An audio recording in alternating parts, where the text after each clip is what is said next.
शांति। ओम शांति। ओम शांति। आज है 5 अगस्त 2021 के साकार 5/8/2021।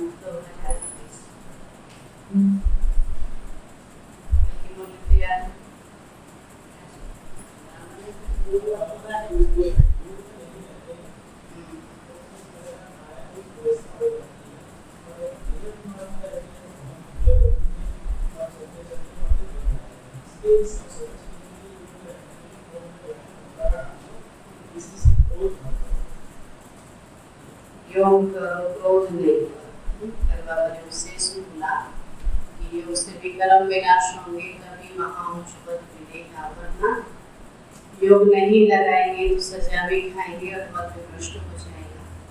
लेकिन माया बाबा कहते हैं बड़ा बड़ा दिखा डालेंगे। बाबा ने कहा आश्चर्य सुनते कथनते और भागनते हो जाते हैं। तो माया भी बहुत जबरदस्त है, इसलिए अपनी बहुत बहुत संभाल करनी है। जहाँ तक हो सके बाबा की याद करें। बाबा ने योग भी नहीं करो, याद सहज हो जाए। आज बाबा बोले मीठे बच्चे बाबा आए हैं तुम्हारी तकदीर जगाने। मीठे बच्चे बाबा आए हैं तुम्हारी तकदीर जगाने। पावन बनने से ही तकदीर जगेगी। पावन बनने से ही तकदीर जगेगी। प्रश्न है, जिन बच्चों की तकदीर जगी हुई है, जिन बच्चों की तकदीर जगी हुई है, उनकी निशानी क्या होगी? जिन बच्चों की तकदीर जगी हुई है, उनकी निशानी क्या होगी? उत्तर है, वे सुख के देवता होंगे। वे सुख के देवता होंगे। बेहद के पाप से सुख का वर्षा लेकर सबको सुख देंगे। वे सुख के देवता होंगे। बेहद के पाप से सुख का वर्षा लेकर सबको सुख देंगे। कभी भी किसी को दुख नहीं दे सकते। कभी भी किसी को दुख नहीं दे सकते। वहाँ के व्यास के बच्चे सच्चे सच्चे सुख दे। वह है व्यास के बच्चे सच्चे सच्चे सुख दे। दूसरा पॉइंट, वह 5 विकारों का संन्यास कर सच्चे सच्चे राजयोगी राज ऋषि कहलाते हैं। वो 5 विकारों का संन्यास कर सच्चे सच्चे राजयोगी राज ऋषि कहलाते हैं। तीसरा,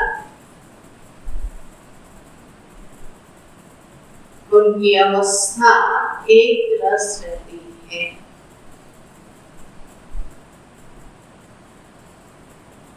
उनकी अवस्था एक रस रहती है।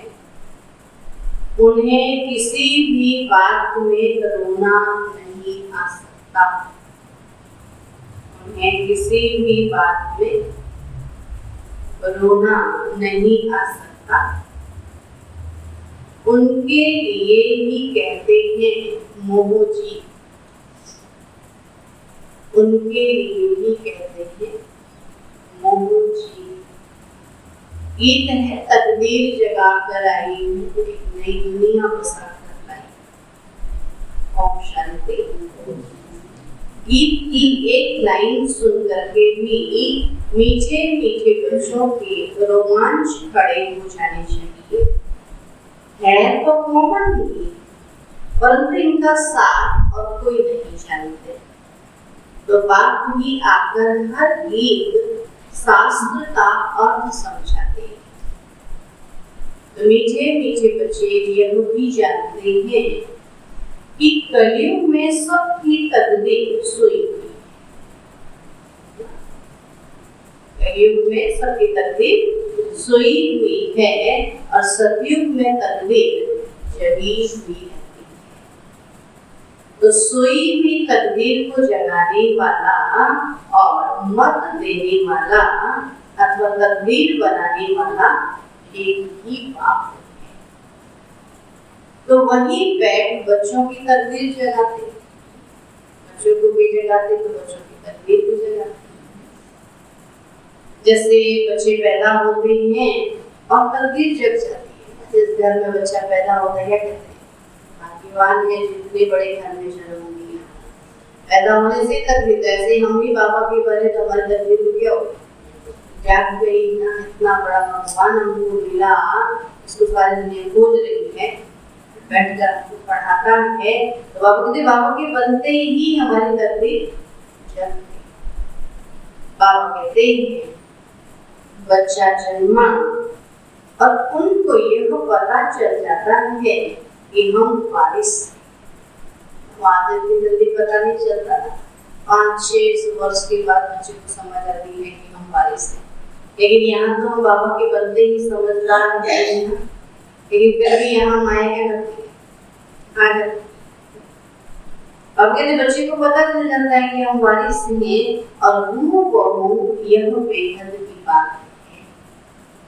बच्चे जानते हैं कल्प कल्प हमारी तकदीर जगती है और सो जाती है, जगती है और वापस से फिर सो जाती है। पावन बनते हैं तो तकदीर जगती है, तो पावन गृहस्थ आश्रम कहा जाता है। और आश्रम अक्षर पवित्र होता है। पवित्र गृहस्थ आश्रम और उसके अगेंश फिर है अपवित्र पतित धर्म। आश्रम नहीं, गृहस्थ धर्म तो सबका है ही। गृहस्थ धर्म है, बच्चे पैदा करते हैं, उनकी पालना करते हैं, उनको पढ़ाते हैं। अब गृहस्थ जानवर भी करते हैं। गृहस्थ धर्म तो सबका है ही, जानवरों का भी। कोई बच्चे पैदा करते हैं, कोई उनको पालते हैं।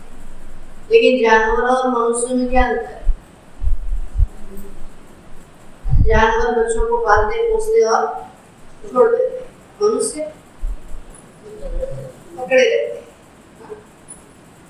बाबा कहते हैं कि बच्चे तो सब पैदा करते हैं, जानवरों को भी कहेंगे गृहस्थ धर्म में हैं।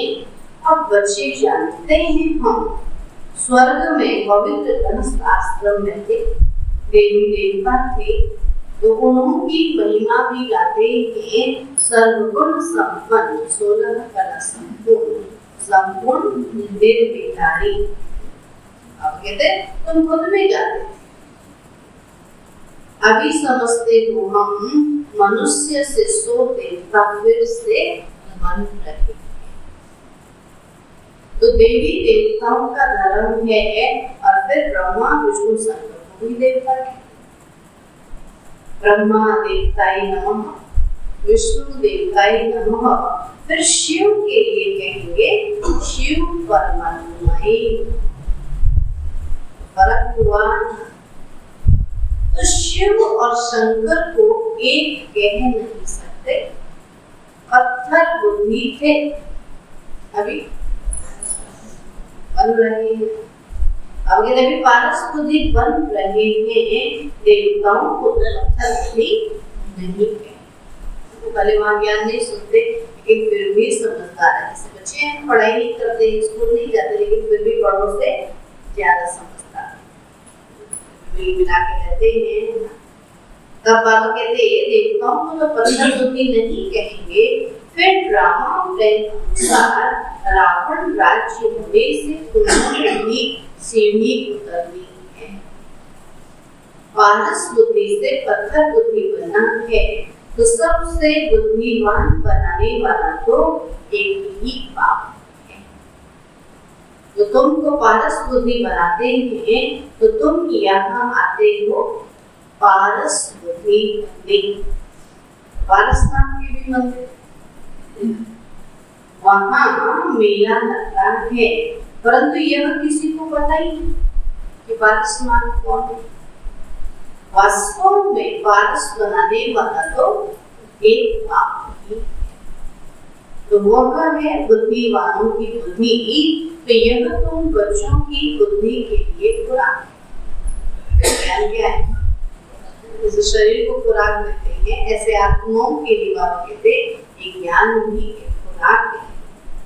तो बुद्धि कितना पलटती है, कैसे जी रहे थे एकदम नरक में, बाबा ने कितना सुंदर बना। तो कितना बुद्धि पलटती, जैसे गाया जाता है ना, see no evil, hear no evil. अब बंदरों की तो बात नहीं ना, बंदरों छोड़ ही गए, बुरा मत देखो, बुरा मत सुनो, किसको कहा। तो मनुष्य ही जैसे बंदर मिसल बन जाते हैं। बाबा कहते वन मानुष की मनुष्य से भेंट की जाती है। वन मानुष दिखाते हैं, उसकी बाबा कहते मनुष्य से भेंट की जाती है, उसको कहा ही जाता है कांटों का जंगल। कितना एक तो दुख देते रहते। अभी तुम बच्चों की बुद्धि को खुराक मिल रही है, बेहद का बाप खुराक दे रही है। तो यह पढ़ाई है, इसको ज्ञान अमृत भी कहते हैं। पढ़ाई भी कहते हैं तो ज्ञान अमृत भी कहते हैं। कोई जल आदि नहीं, जल आदि नहीं है, फिर भी सुनते हैं तो शीतल बन जाते। आजकल सब चीजों को अमृत कह देते हैं, गंगा जल को भी अमृत कहते हैं, और देवताओं के पैर धोकर पीते हैं, पानी रखते हैं, उनको भी अमृत की अंजलि समझते हैं। अब अंजलि जो लेते हैं उसको ऐसे नहीं कहेंगे कि ये पति तुमको पावन बनाने वाला है, इतना जल पीने से कोई पावन बन जाए, फिर तो कितना सहज। अब इतना मेहनत करने के बाद बाबा कहता मौसी का घर नहीं। तो बाबा कहते अंजलि पीने से कोई फल से पावन नहीं बनते। तो गंगा जल के लिए कहते हैं अतित पावनी है। कहते भी हैं मनुष्य मरे तो गंगा जल में दिखाते हैं। अर्जुन ने बाण मारा और फिर अमृत जल पिलाया। जहाँ बाण मारते थे वही अमृत निकलता, गंगा जल निकलता। इस समय की बात है, और जिसको तेल लगा उसके अंदर से क्या निकलता है? ज्ञान तो सबके अंदर है ना, ज्ञान जल निकलता है। तो तुम बच्चों में कोई बाण आदि नहीं चलाएंगे। एक गांव है जहाँ बाणों से लड़ाई करते, वहाँ के राजा को ईश्वर का अवतार देते। तो बाबा कहते हैं यह सब भक्तिवाद के गुरु है, और सच्चा सच्चा सदगुरु एक ही है, सर्व का सदगतिदाता एक है, जो सबको साथ ले जाते हैं। बाबा आया ही है, आकर के अपने समान बना करके अपने साथ ले जाते। तो बाबा के सिवाय वापस कोई ले नहीं जा सकता। तो ब्रह्म में लीन हो जाने की भी बात है। ब्रह्म में लीन हो गए तो अस्तित्व ही खत्म। तो यह नाटक बना हुआ है जो चक्र अनादि चलता ही रहता है। तो वर्ल्ड की हिस्ट्री ज्योग्राफी कैसे रिपीट होती है यह अभी तुम जानते हो। तो मनुष्य अर्थात आत्माएं अपने बाप रचता को भी नहीं जानती है। कितना वंडर। दुनिया में कोई अपने बाप को नहीं जाने तो मेरी कैसा बच्चा अपने बाप को नहीं जाने, सारी दुनिया अभी अपने बाप को ही नहीं जाने। अब बाबा कहते जिसको याद भी करते हैं वो गॉड फादर, हद के बाप को कभी गॉड फादर नहीं कहेंगे। तो गॉड फादर अक्षर बहुत अदब से कहते हैं, इज्जत से कहते हैं। उनके लिए ही कहते हैं वो पतित पावन दुख हरता सुख करता है। एक तरफ कहते हैं वो दुख हरता सुख करता है, और फिर कोई दुख होता है या बच्चा आदि मर जाता है तो कह देते हैं ईश्वर ही सुख दुख देता है। कहते ईश्वर ने हमारा बच्चा ले लिया, ये क्या किया? ईश्वर को फिर गालियां कहते भी हैं ईश्वर ने बच्चा दिया, अगर उसने वापस ले लिया तो तुम रोते क्यों? किसी ने अपनी चीज हमको दी और फिर अपने आप से ले ली तो फिर उसमें रोने की क्या बात? बाबा भी कहते आपने ने बच्चा दिया तो ले लिया तो रोते। ईश्वर के पास गया ना, सतयुग में कब कोई रोते नहीं है तो बाप समझाते हैं रोने की दो दरकार है। आत्मा को अपने हिसाब किताब अनुसार जाकर पाठ बजाना है, और ज्ञान न होने के कारण मनुष्य कितना रोते, जैसे पागल हो जाते, रोते रोते जैसे पागल हो जाते। अब यहाँ तो बाप समझाते हैं अम्मा मरे तो भी हलवा खाना, बाप मरे तो भी हलवा, है ना? आत्मा ने चोला बदली किया तो खुशी की बात है ना, वहां जाएगा नया शरीर खुशी से रहे। यहाँ तो कितना हैरान परेशान है। तब बाबा कहते नष्टो मोहा होना, हमारा तो एक ही बेहद का पाप है, दूसरा न हुई। ऐसी अवस्था बच्चों की होनी चाहिए। मोहजीत राजा की कथा भी सुनी है, उसको पता है कि मेरा बच्चा तो कोई बात नहीं, मेरा तो कोई बच्चा है, मेरा शरीर छोड़ गया तो मेरा कोई बच्चा। अब बाबा कहते हैं कि मोहजीत राजा की कथा सुनी है ना, सतयुग में कभी दुख की बात नहीं होती और न कभी अकाले मृत्यु होती है। तो बच्चे ये जानते हैं कि हम काल पर जीत पाते हैं। बाप को महाकाल भी कहते हैं, कालों का काल। तो तुमको काल पर जीत पानी है, अर्थात काल कब उठाता नहीं। तो काल न आत्मा को और न शरीर को खा सकता।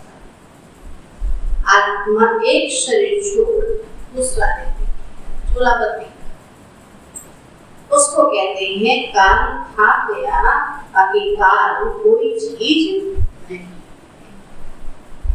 तो मनुष्य महिमा गाते रहते हैं, समझते कुछ नहीं। अचतम के सुम राम नाम।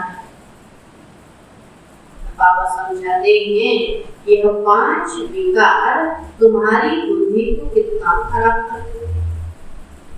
इस समय कोई भी बाप को नहीं जानते, इसलिए इनको आत्मन की दुनिया कहा जाता है। जैसे दुनिया अनाथों की, अपने बाप को नहीं जाने उसको अनाथ ही कहेंगे। कितना आपस में लड़ते झगड़ते रहते हैं।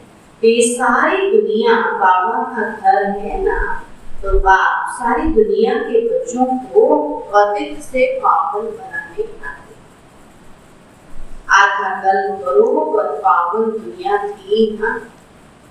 गाते भी हैं राम राजा राम प्रजा राम साहूकार है, बसे नगरी जिए दाता धर्म का उपकार। वहां फिर अधर्म की बात हो कैसे सकती? जब वहां धर्म था, सब चीज में राम ही राम था, अधर्म तो हो नहीं सकता। तो कहते भी हैं वहाँ शेर बकरी इकट्ठे चरते हैं, फिर वहाँ रावण आदि कहाँ से आए? समझते बाहर वाले तो ऐसी बातें सुनकर हंसते, ऐसे तो ग्लानि करते हैं ना, कहते हैं हिंदू अपने धर्म की ग्लानि अपने देवताओं को, अपने भगवान को खुद ही गाली देते। कहते वो हंसते हैं तो बात पाकर ज्ञान देते हैं कि यह पतित दुनिया है ना, और अब प्रेरणा से पतितों को पावन बनाएंगे क्या? ये जो बोलते हैं ना भगवान की मर्जी होगी, भगवान की प्रेरणा होगी तो हम आ जाए। भगवान आया है सामने, तुझे इतना बड़ा कागज दे रहे हैं, पत्र दे रहे हैं भगवान का, अब नहीं समझ अब क्या करेगा भगवान? अब तो यही है, हिलाएगा धरती आसमान फटेगा तभी समझ पाए। सब तरह से बाबा ने बता के देख लिया। बाबा कहते हैं प्रेरणा से पतितों को पावन बनाएंगे क्या? बुलाते ही ये पतित पावन, और वो तो जरूर भारत में ही आया था ना। तब भी कहते हैं मैं ज्ञान का सागर आया हूँ, तुम्हें आप समान मास्टर ज्ञान सागर बनाएंगे। तो बाप को ही सच्चा सच्चा व्यास कहेंगे। व्यास का कथा सुनाने वाले को व्यास है ना, सच्ची सच्ची कथा तो बाबा ही सुनाता है। तो यह व्यास देव और तुम उनके बच्चे सुखदेव, कहते व्यास देव के बच्चे सुखदेव, तो आप सब क्या हो सुखदेव। तुम अभी सुख के देवता बनते हो, तो सुख का वर्षा ले रहे हो व्यास शिवाचार्य से। तो व्यास के बच्चे तुम हो, परंतु मनुष्य ऊंच न जाए, इसलिए कहा जाता है शिव के बच्चे। उनका असल नाम है शिव। तो आत्मा को जाना जाता है तो परमात्मा को भी जाना जाता है, देखा नहीं जाता। अगर जाना जाता है, जैसे हवा को जाना जाता है, देखा देख जाता, ऐसे ही परमात्मा को भी जाना जाता है। तो वही आकर पतित से पावन बनने का रास्ता बताते हैं। कहते हैं मैं तुम आत्माओं का बाप हूँ, कहते हैं अंगुष्ठे में सर। वो पहले यही समझाते हैं परमात्मा जो है अंगुष्ठे में सर, इतना बड़ा तो यहाँ ठहर न सकता, वो तो बहुत सूक्ष्म है। तो डॉक्टर लोग भी मानते हैं आत्मा को देखने के लिए, परंतु देख नहीं सकते। आत्मा को रियलाइज किया जाता है। बाबा पूछते हैं अब तुमने आत्मा को रियलाइज किया कि नहीं किया? अभी तो शरीर ही समझा आपने, क्या समझते हैं? क्या है आत्मा ही समझते या नहीं?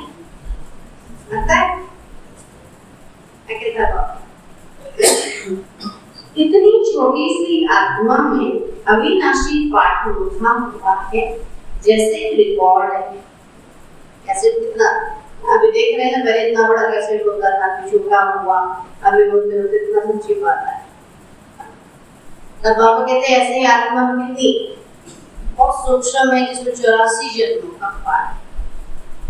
पहले तुम देह अभिमानी थे और अभी देही अभिमानी बने हो। आज बाबा बच्चों को दिखता है, कभी कहते तो नरकवासी, आज कहता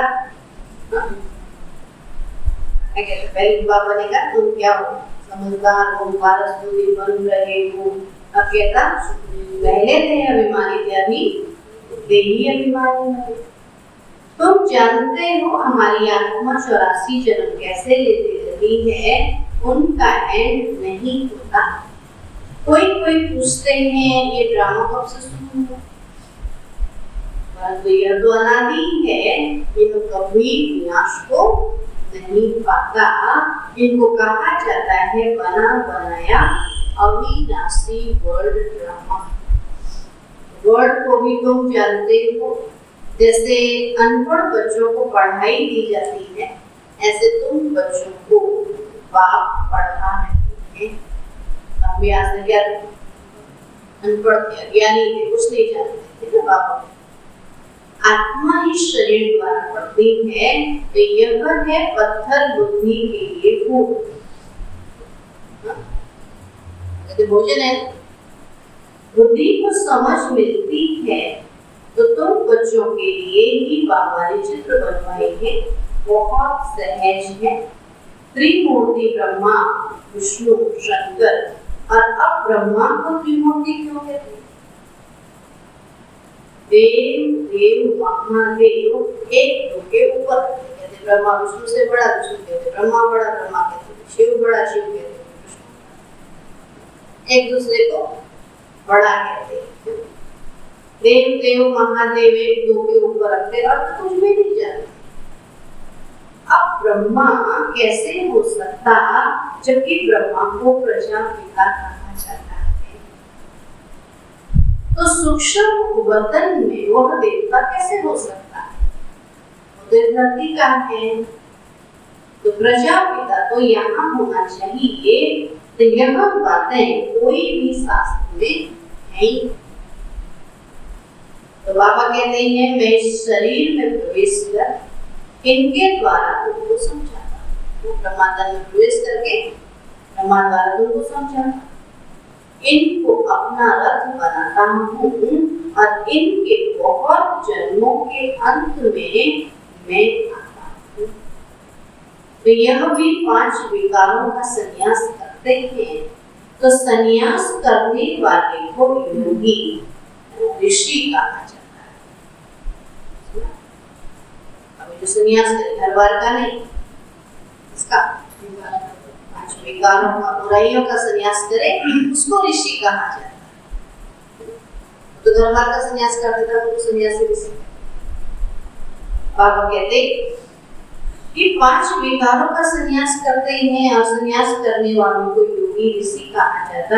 और अभी तुम राज ऋषि हो, तुम प्रतिज्ञा करते हो। वो सन्यासी लोग तो घर बार छोड़कर चले जाते, यहाँ तो स्त्री पुरुष इकट्ठे रहते हैं, कहते हैं हम विकार में कभी नहीं जाएंगे। तो मूल बात है ही विकार। बाबा के पास आई ही है विकारों से छूटने की। तो तुम जानते हो शिव बाबा रचयिता है और वह नई रचना रचते हैं। वह बीज रूप सतचित आनंद का सागर, ज्ञान का सागर है। स्थापना, पालना और विनाश कैसे करते हैं ये वो बाप नहीं जानते। इन बातों को मनुष्य तो जानते हैं। तो तुम बच्चे अभी इन सब बातों को जानते हो, इसलिए सबको समझा सकते हो। जान लिया तो समझा सकते। तो जी हमको नहीं समझा सकते, तुम ही समझाओ। अब जिसने जान लिया वो समझा सकता है, और अगर नहीं समझा सकता माना उसने अभी नहीं जाना। अच्छा, मीठे मीठे सिखी के बच्चों प्रति माता पिता बाप दादा का प्यार और गुड मॉर्निंग। रूहानी बाप की रूहानी बच्चों को नमस्ते। रूहानी बच्चों की रूहानी बाप दादा को नमस्ते नमस्ते नमस्ते। धारणा के लिए मुख्य सार है, हर एक आत्मा का हिसाब किताब अपना अपना है। हर एक आत्मा का हिसाब किताब अपना अपना है। इसलिए कोई शरीर छोड़ते हैं तो रोना नहीं है। अगर इसलिए कोई शरीर छोड़ते हैं तो रोना नहीं है, पूरा नष्टो होगा।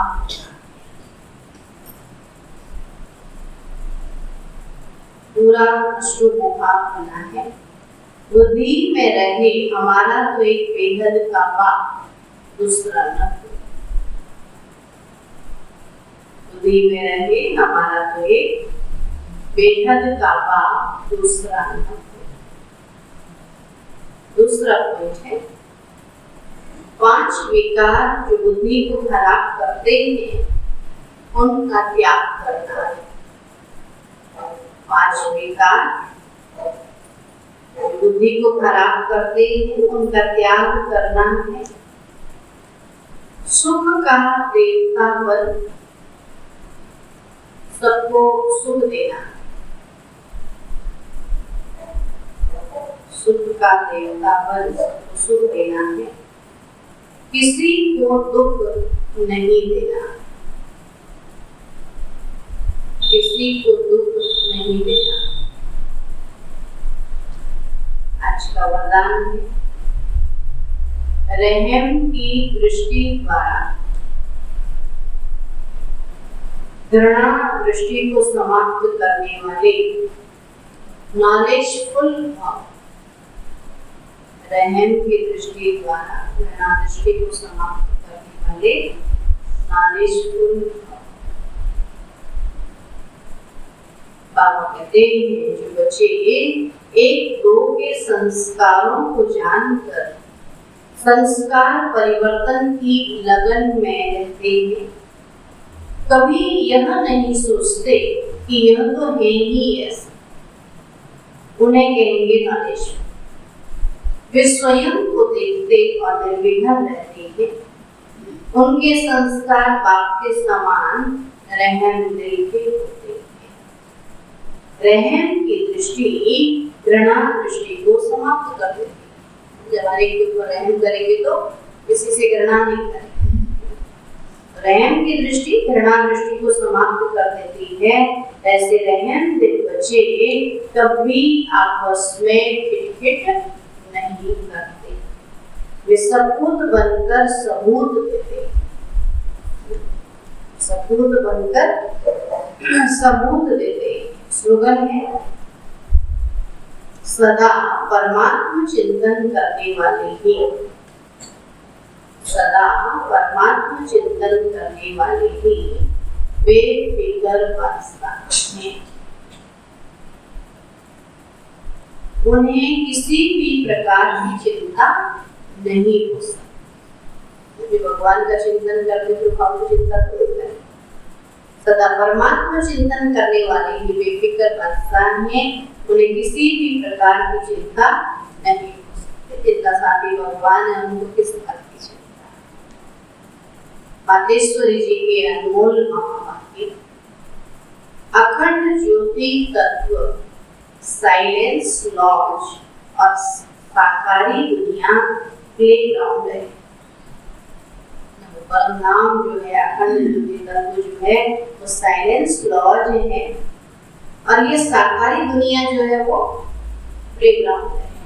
जाके करते आत्माओं का निवास स्थान है अखंड ज्योति में तत्व जहाँ इस शरीर के पार्ट से मुक्त है, अर्थात दुख सुख से न्यारी अवस्था में है, जिसको साइलेंस लॉज भी कहते हैं। दुनिया में उसको साइलेंस लॉज कहते हैं। आत्माओं का शरीर सहित पाठ बजाने का स्थान प्लेग्राउंड यह साकारी दुनिया है। तो मुख्य 2 दुनिया है, एक निराकारी दुनिया और दूसरी है साकारी दुनिया। तो दुनिया वाले तो सिर्फ कहने मात्र कहते हैं कि परमात्मा रचता है, पालन करता है, संहार करता है, खिलाता है, मारता है, जलवाता भी है। तो सुख दुख देने वाला भी वही है। जब कोई को दुख आता है तो कहते हैं प्रभु तेरा भाना मीठा लागे। अब यह है यथार्थ। सब कुछ भगवान देता है तो सुख के समय हम इतना खुश हो जाते हैं, दुख के समय इतना दुखी क्यों हो जाते हैं। उस समय भी खुशी में कहें कि हाँ भगवान तुमने सुख भी दिया, दुख भी दिया, तो कोई बात नहीं। जैसे पेड़ में फल मीठा भी होता है, खट्टा भी होता है, कड़वा भी होता है, सब फल स्वीकार करते हैं। उनके इसका गुण ही ऐसा। जैसे हमारे ही कर्मों का फल हमको मिल रहा है और हर समय हम खुशी खुशी इसको स्वीकार करें। तो परमात्मा दुख हरता, दुख करता नहीं, दुख हरता सुख करता। तो जन्म लेना जन्म छोड़ना, दुख सुख भोगना हर एक मनुष्य आत्मा के संस्कार है। अगर किसी को कह दिया जाए तुम यहीं आजीवन जीते रहो, स्वीकार है? हाथ चल नहीं रहे, पैर चल नहीं रहे, दांत है नहीं, मुख में दिख रहा नहीं, और के अमर बैठे हैं, कैसा जीवन हो जाए? इसलिए कोई भी अमरता को नहीं चाहता है, लेकिन मरना भी नहीं चाहता। क्या चाहता है? कहते सदा सोचना में ऐसे ही चलते फिरते, लेकिन ऐसा तो होता है। तो कहा मनुष्य आत्मा के संस्कार, दुख लेना सुख लेना, ये सब शारीरिक जन्म देने वाला माता पिता है, जो भी गर्भ बंधन अनुसार बाप बेटे के संबंध में आता है। इसी रीति आत्माओं का पिता फिर परमात्मा बाप है, वो कैसे बेहद रचना की स्थापना पालना करता है, कैसे वो अपने तीन रूप ब्रह्मा विष्णु शंकर का रचयिता है, फिर इन आकारी रूपों द्वारा दैवी सृष्टि की स्थापना और आसुरी दुनिया का विनाश और फिर दैवी दुनिया की पालना करना है। परमात्मा के यह तीन काम बेहद स्थापना, विनाश और पालना। बाकी ये सुख दुख जन्म मरण कर्मानुसार होता है। परमात्मा तो है ही सुखदाता, वो कोई अपने बच्चों को दुख नहीं देता। अगर वो दुख देता तो कभी दुख के समय उस परमात्मा को याद नहीं करता। अच्छा, ठीक है, अब आया है सुख देने के लिए, इसलिए उसको याद करना है। तो दादी जी के विशेषता सुनाते हैं। दादी प्रकाश मणि जी की विशेषताएं हैं। हम सबकी अति स्नेही ब्रह्मा कुमारी ईश्वरी विष्णु